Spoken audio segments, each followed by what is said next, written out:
Meus amigos, rogamos a Cristo que nos ampare, nos inspire, para que possamos fazer um trabalho proveitoso para todos nós. A doutrina espírita possui todo um corpo de doutrina, não como uma hipótese provável, baseada em tradições históricas. Justo por isso, não cabe a expressão muito comum de teoria espírita. Nós rejeitamos essa denominação com ênfase, mesmo porque teórico é tudo aquilo que não é prático. O Espiritismo tem a sua prática doutrinária, evangélica, suas práticas mediúnicas, etc. Uma tese não defendida pode se chamar de uma teoria, disse uma teoria. É como aquela pessoa que tem muitas ideias, mas que não executa nenhuma. Não sei se estamos em época de eleição, estamos falando isso a propósito das eleições. Então, aquele que tem muitas ideias e não executa nenhuma, na verdade, é um teórico, denominado um teórico, que teoriza muito e não executa nada. Aos que consideram a expressão teoria sinônimo de doutrina, nós espíritas preferimos a expressão doutrina, porque o espiritismo já está consagrado como doutrina espírita. Aqueles sábios homens que no passado se responsabilizaram pelo início da doutrina do mundo, em nenhum momento eles usaram para denominar a doutrina a expressão teoria. Desde o começo disse doutrina espírita. E no curso dos nossos comentários nós explicaremos os porquês. A doutrina chegou ao mundo já completa, já formada, através dos espíritos em direção aos homens. Foi um trabalho vindo do mundo espiritual como uma revelação para o mundo material. E não foi, como muitos pensam, um evento de opiniões pessoais de homens muito inteligentes. Eu já vi pessoas suporem isso, não afirmarem, mas pensarem dessa forma. Achar que o espiritismo é uma opinião de pessoas muito inteligentes. Na verdade, aqueles que foram os primeiros a receber a doutrina dos espíritos, em muitas oportunidades, aquelas informações chocavam o que aquelas pessoas pensavam. A doutrina já passou a prova do tempo.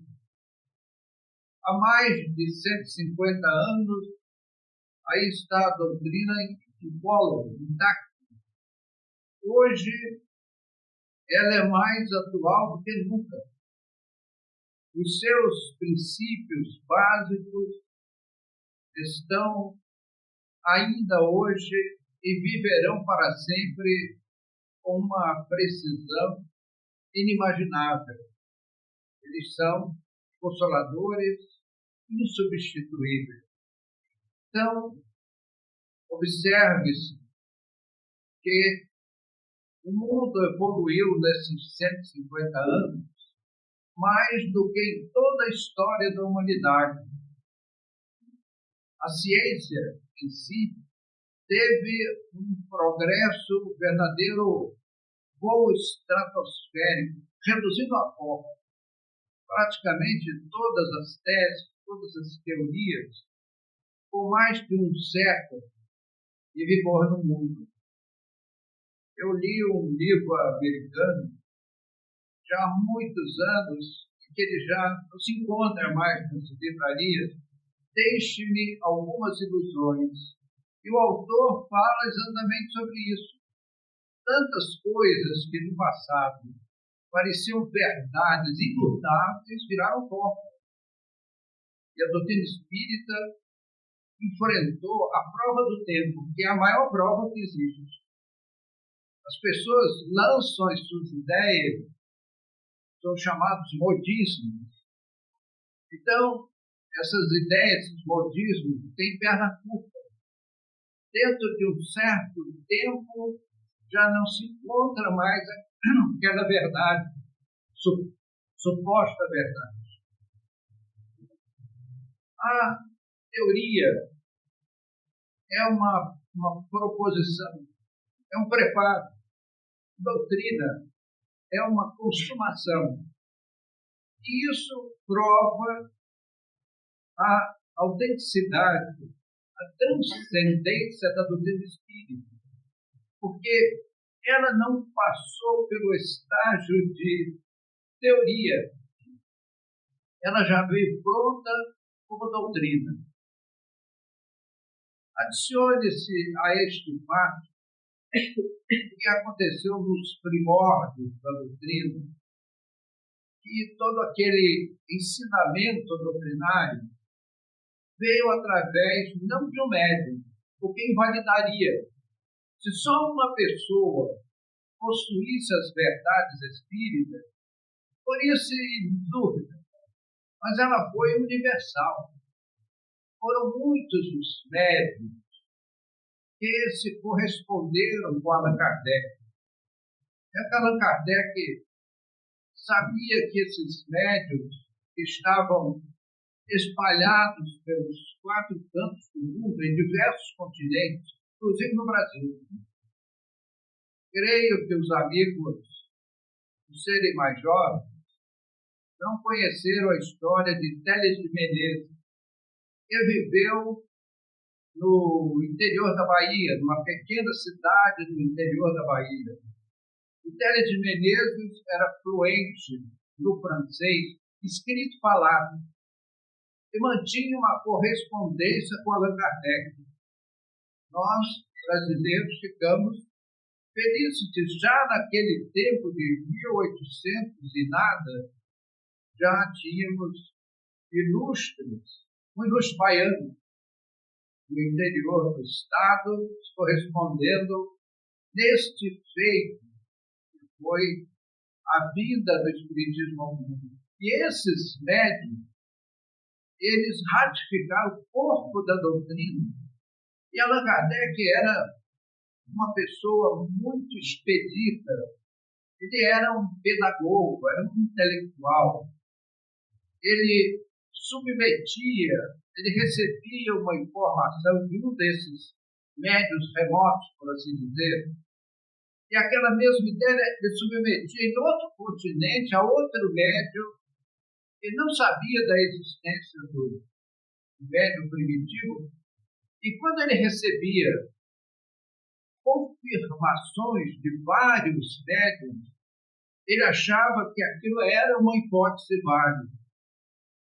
E o último teste que ele fazia era do bom senso, da coerência. Allan Kardec resistiu muito à ideia da reencarnação, mas as comunicações dos espíritos são historicamente precisas nesse ponto. Nunca se viu uma comunicação mediúnica do espírito que negasse a reencarnação. Então, a universalidade do ensino dos espíritos deu a sua validade. Depois, meus amigos, falamos em reencarnação, é muito mais lógico reencarnar para acertarmos as nossas contas com o passado do que irmos para um sofrimento eterno. E é uma incoerência. Deus não cria filhos para atormentá-los no inferno para toda a eternidade, porque seria uma injustiça, uma aberração. Reencarnar tantas vezes quantas forem necessárias para o burilamento da nossa alma, para a melhoria dos nossos sentimentos, para o enriquecimento do nosso intelecto e, acima de tudo, acertarmos as contas com os erros que cometemos no ontem. Então, a lei da reencarnação é de uma lógica colossal, uma rocha em termos de lógica. E Allan Kardec fazia isso. Ele pegava, recebia de um médium na Ásia, ou na América, uma nova informação, uma nova parte da doutrina, porque essa que é a realidade formidável da doutrina. Ela já veio pronta.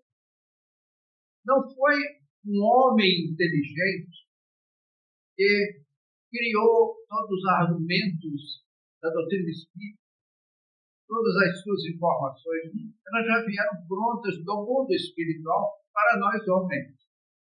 Então ninguém quebrou a cabeça. Os espíritos fizeram o trabalho. Por isso que ela é chamada de a doutrina dos espíritos, com as informações que temos. Quem diz que o espiritismo é obra de Allan Kardec está desinformado ou é má fé. Prefiro aceitar que é desinformação. Allan Kardec, na verdade, ele foi o coordenador, ele foi o codificador da doutrina. Ele recebia aquele manancial extraordinário de informações do mundo espiritual via médiuns da Sociedade Espírita de Paris, e ali havia, entre aspas, alguns Chico Xavier em termos de psicografia, que é uma prática mediúnica hoje bem pouco levada a sério. Os médiuns hoje se contam nos dedos como médium psicográfico. Mas na Sociedade Espírita de Paris tinha um pool que Kardec confidenciou a amigos, e essas confidências acabam na história do Espiritismo, que ele recebia e teve a colaboração de 3 meninas. Uma tinha 12, outra tinha 13 e outra tinha 14 anos. Carolina, Júlia e a irmã Sidicô. Eram 3 moças, 3 meninas psicógrafas excepcionais. A primeira comunicação do Espírito da Verdade foi feita através do lápis da Carolina Baudin, que era uma menina de 12 anos. E ela escreveu uma página lapidar. Aquela página que você manda prensar em bronze e pôr numa praça pública. Tal a beleza, tal a constância, a perfeição da página. E será que uma menina de 12 anos faria isso? São chamados médios mecânicos. Aquelas meninas eram muito precisas justo por isso. O Chico era um médium semi-mecânico e mesmo assim nos deu essa obra monumental que conhecemos. Então essas 3 meninas foram grandes auxiliares de Allan Kardec. Quando ele tinha uma dúvida, queriam consultar os espíritos, as 3 estavam sempre disponíveis para servir a causa. Então, Allan Kardec coletava aqueles informes que vinham de outros países, de outros continentes, e fazia confrontos. Pegava de um médium de um país e fazia uma pergunta a outro médium de outra nação, pessoas que não se conheciam, que não sabiam que a outra existia, e fazia uma tabulagem das informações e ele pôde considerar como universal o ensino dos Espíritos. Quem pretender ou quiser conhecer com maior profundidade a doutrina, nós sugerimos a leitura da Revista Espírita. A Revista Espírita foi publicada pelo próprio Allan Kardec durante 12 anos. Se não me falha a memória, de 1858 até 1869. Kardec teve a ideia, mas não tinha o dinheiro, a não ser para a edição da primeira revista. Se a revista não fosse vendida, ele não teria retorno para fazer a segunda edição, por falta de verba. E às vezes nós procuramos os meios religiosos atrás de dinheiro que precisamos. E cometemos um equívoco. A doutrina serve para iluminar os nossos espíritos, para nos dar uma diretriz de vida, para errarmos menos, acertarmos mais e vivermos os ensinamentos do Cristo. Essa é a missão da doutrina. Não é encher os nossos bolsos de valores pecuniários que só vão nos perder, só vão nos levar a uma situação lamentável. Então, meus amigos, Kardec tinha dúvida se ele conseguiria o retorno, mas a edição da revista foi um sucesso.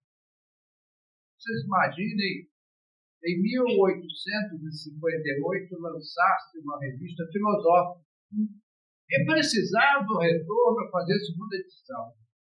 E a segunda edição saiu e ainda sobrou dinheiro. Então ele pôde ampliar a edição. Allan Kardec fez da Revista Espírita um laboratório.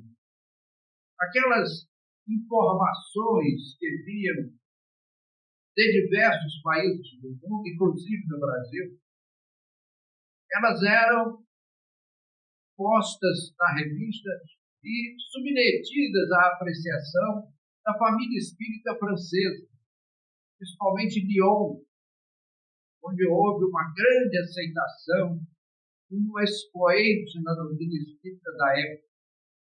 Então, a revista ela é uma formidável departamento de divulgação dos ensinamentos que os espíritos traziam, um braço de comunicação entre Allan Kardec, que era o coordenador do trabalho espírita do mundo.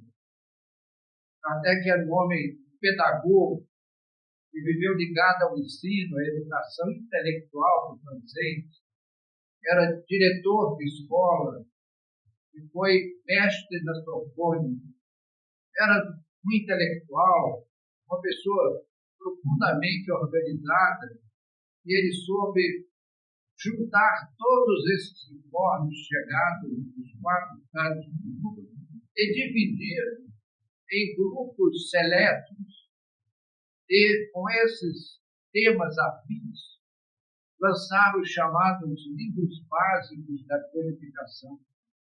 Por exemplo, ele pegou tudo aquilo que era filosofia para constituir o livro dos Espíritos, que é onde está a filosofia espírita. Juntou todos aqueles informes sobre a obra de Jesus e publicou o Evangelho segundo o Espiritismo. Pegou tudo aquilo que os Espíritos falaram, publicaram a respeito de mediunidade e fez o livro dos médicos, e assim sucessivamente. As dúvidas das pessoas ele submetia à apreciação dos Espíritos, e as lições dos Espíritos ele organizou o livro que é o Espiritismo. Meus amigos, acho eu que todo espírito deveria começar o estudo da doutrina através desse livro, que é o Espiritismo. É um livro pequeno, curto, mas de grande objetividade. ele mostra em detalhes o que é o Espiritismo. O título do livro é bem essa resposta. E ali nós temos uma orientação do mestre Allan Kardec sobre o que é a doutrina. Nos tira todas as dúvidas, todas as fantasias, evita-nos muitos equívocos a respeito da doutrina. A Revista Espírita, ela é publicada até hoje. Ainda hoje, ela é publicada em Paris, numa luxuosa edição trimestral. Então, a ideia de Allan Kardec, lá atrás, em 1858, está de pé até hoje. Como nós falamos anteriormente, a doutrina venceu a prova do tempo. E só vence a prova do tempo aquilo que tem uma base sólida. E para as eras, e ela se torna indestrutível, uma rocha para sobreviver a longo prazo. Como nós dissemos, nós tivemos também no Brasil, através de Teles de Menezes, e que surgiu o Eco de Além Túmulo, que são periódicos muito antigos que vieram à luz na época em que Teles de Menezes se correspondia com Allan Kardec. Mas nós temos um jornal espírita aqui no estado de São Paulo, no interior de São Paulo, que também é um jornalzinho muito antigo, que é o Clarim, que foi lançado como imprensa espírita em 1905, por Caio Schutter. Eu sou assinante do Clarim. É um jornalzinho que custa por ano o equivalente a uma pizza. Coma uma pizza menos, você vai ficar mais elegante, com aquele perfil assim, barriga de tanquinho. Todo mundo inveja, né? Todo mundo ama uma barriga de tanquinho. É só comer uma pizza a menos por ano e você faz uma assinatura do Clarim 12 meses. E é um jornalzinho excepcional, gostoso de servir. Ele nos traz um noticiário do movimento espírita internacional. Está acontecendo no espiritismo do mundo. E a gente fica, às vezes, assim, surpreso, agradavelmente surpreendidos com informações que nos chegam, por exemplo, sobre o espiritismo em Cuba. Cuba, mas tem espiritismo em Cuba? Sim. Cuba tem um movimento espírita excepcional. Eu conheci uma senhora cubana, eu fiz uma palestra na instituição espírita, e essa ilustre dama foi assistir a palestra. E ela disse, olha, falando em very good Spanish, eu fico feliz que aqui no Brasil tem esse movimento espírita igual a Cuba. É mesmo. E aí eu mexi com os brios da dama e ela me fez um relatório verbal sobre o movimento espírita cubano, que é do tempo de Allan Kardec. A Ilha Caribenha, já naquela época, se correspondia com Kardec. E nós aqui no Brasil, graças a Deus, tivemos aquele irmãozinho nosso, que há pouco nos referimos, que era baiano que se correspondia com Kardec. Meus amigos,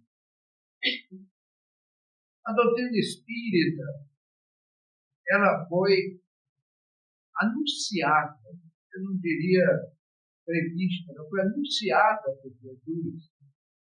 É só os amigos consultarem o capítulo 14 do Evangelho de João.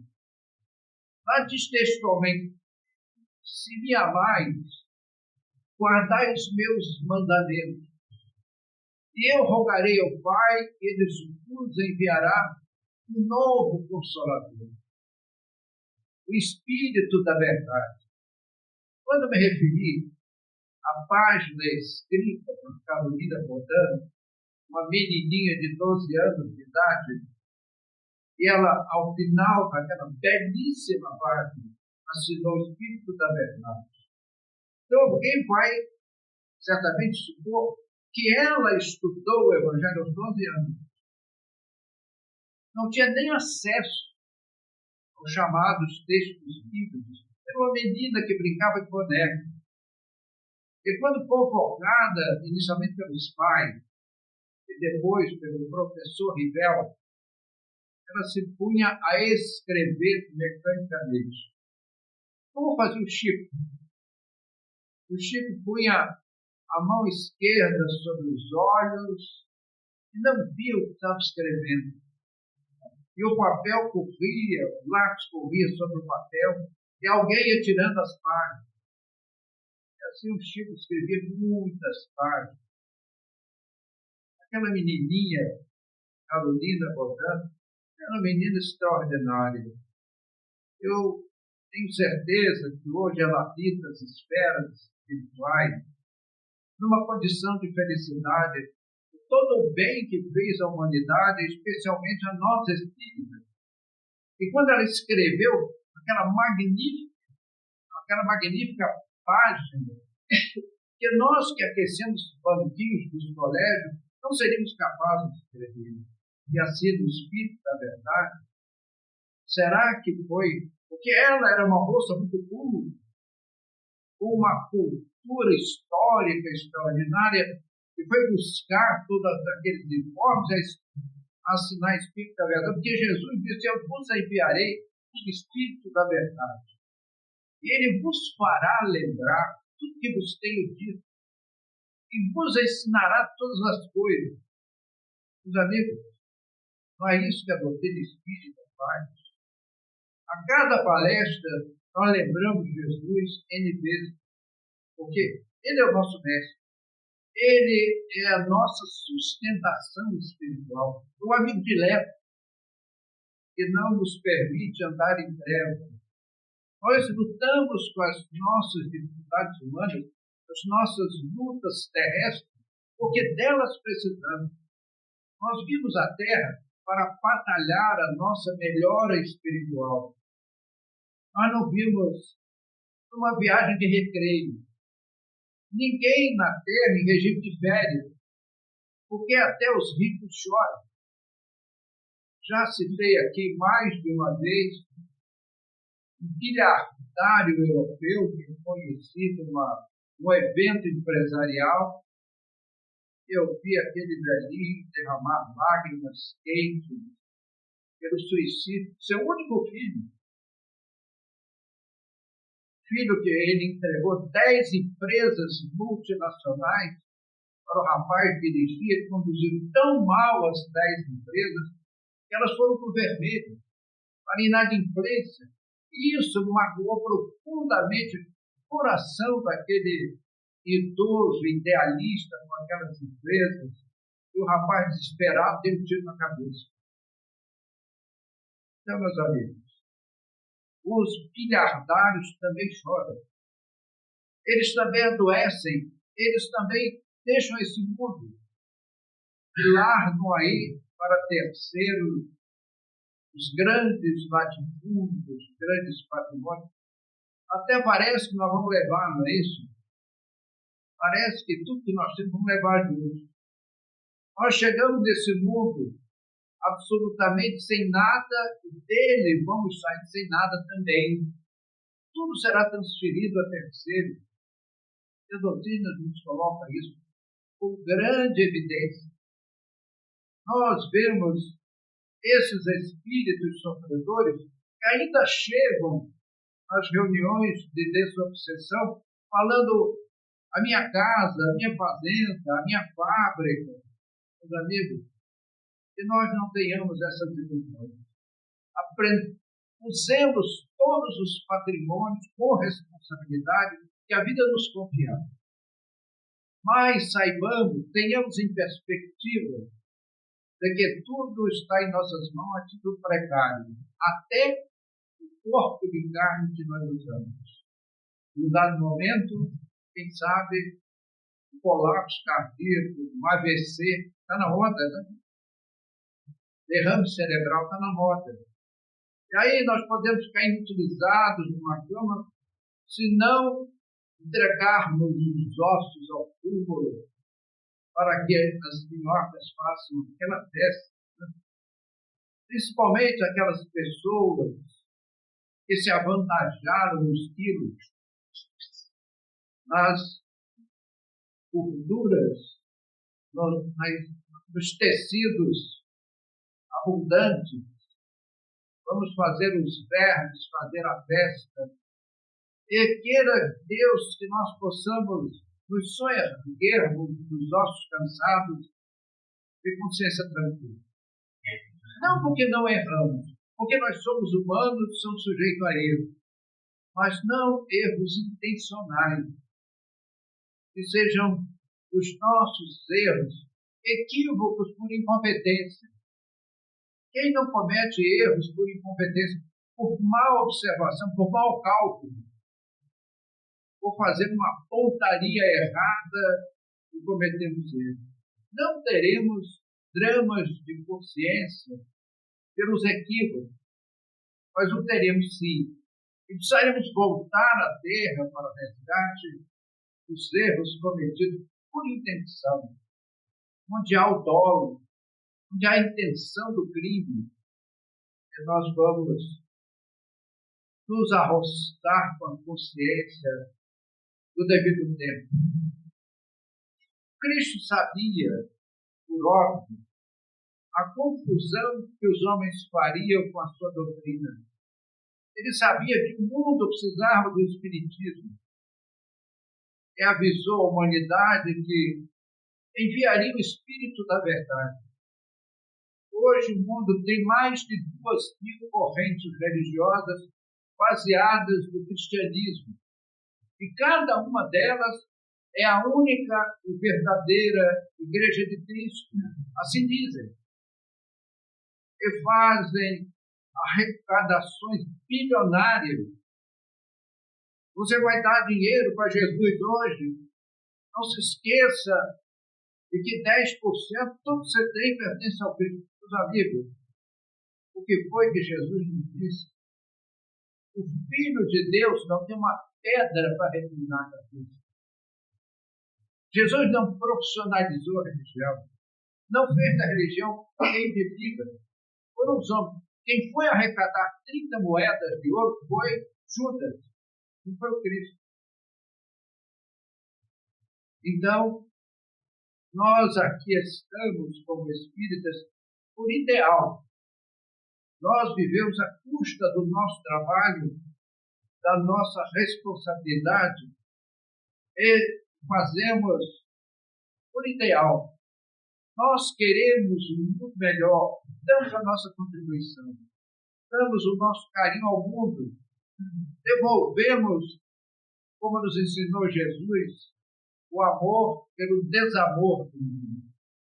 Então, meus amigos, Cristo anunciou que enviaria o Espírito da Verdade para redirecionar os passos da nossa humanidade.